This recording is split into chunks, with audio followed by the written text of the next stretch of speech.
So Jasprit Bumrah ಇಲ್ಲ ಅಂದ್ರೆ ಏನು ಸರ್ ನಮ್ಮ ಬೌಲಿಂಗ್ ಅಟ್ಯಾಕ್ ಚಿಂದಿ ಚಿತ್ರಾನ್ನ ಅಂತ ಕೇಳಿದ್ರೆ ಸ್ಟ್ರೈಟ್ ಅವೇ ಹರ್ಷದೀಪ್ ಸಿಂಗ್ನ ಆಡಿಸ್ತೀನಿ ನಾನು ಜಸ್ಪ್ರೀತ್ ಬುಮ್ರಾ ಅವ್ರ ಜಾಗದಲ್ಲಿ.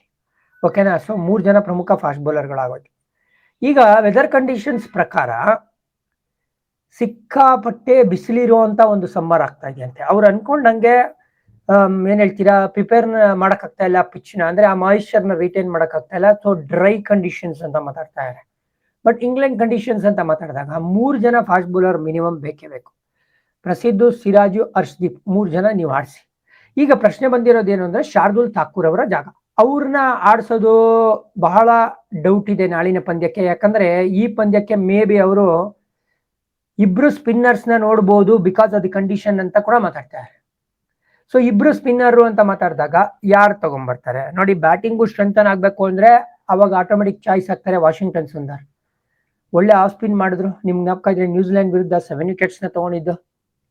ಅದಾದ್ಮೇಲಿಂದ ಆಸ್ಟ್ರೇಲಿಯಲ್ಲಿ ಕೂಡ ಆಡಿದ್ರು ವಾಷಿಂಗ್ಟನ್ ಸುಂದರ್. ಆಮೇಲೆ ನಿಮಗೆ ಬ್ಯಾಟಿಂಗ್ಗೆ ಬಲ ತಂದು ಕೊಡ್ತಾರೆ, ಯಾಕಂದ್ರೆ one of the top batters.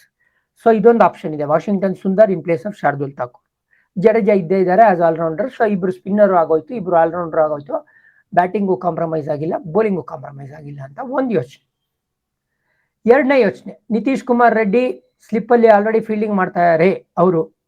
ಅಂದ್ರೆ ಇವರು ಸ್ಕೀಮ್ ಆಫ್ ಥಿಂಗ್ಸ್ ಅಲ್ಲಿ ಇರೋದು ಖಚಿತ. ಠಾಕೂರ್ ಜಾಗದಲ್ಲಿ ಅವ್ರು ಬರ್ತಾರೆ, ಯಾಕಂದ್ರೆ ಬ್ಯಾಟಿಂಗ್ ಆಲ್ರೌಂಡರ್ ಬೇಕು ಈ ಕಂಡೀಷನ್ಸ್ ಅಲ್ಲಿ, 4th ಫಾಸ್ಟ್ ಬೌಲರ್. ಸೊ ಇದು ನಾರ್ಮಲ್ ಥಿಂಕಿಂಗ್ ಆಗುತ್ತೆ. ಬ್ಯಾಟಿಂಗ್ ಡೆಪ್ತ್ ಇರುತ್ತೆ. ಆಮೇಲೆ ನಿತೀಶ್ ಕುಮಾರ್ ರೆಡ್ಡಿ ನಿಮ್ಗೆ ಏನ್ ಹೇಳಿ ಅಂದ್ರೆ ಒಂದು ಇನ್ನಿಂಗ್ಸ್ ಅಲ್ಲಿ ಒಂದು 10-12 ಓವರ್ ಹಾಕೊಡುವಂತ ಕೇಪಬಲ್ ಬೌಲರ್. ಬಟ್ ಎಷ್ಟು ಎಫೆಕ್ಟಿವ್ ಆಗ್ತಾರೆ ಈ ಇಂಗ್ಲೆಂಡ್ ಬ್ಯಾಟಿಂಗ್ ಲೈನಪ್ ವಿರುದ್ಧ, ಅದು ಪ್ರಶ್ನೆ ಇದ್ದೇ ಇದೆ. ಎರಡೇ ಬದಲಾವಣೆ ನೋಡ್ತಾರೆ, ಜಸ್ಪ್ರೀತ್ ಬುಮ್ರಾ ಜಾಗದಲ್ಲಿ ಯಾರು, ಶಾರ್ದುಲ್ ಠಾಕೂರ್ ಜಾಗದಲ್ಲಿ ಯಾರು.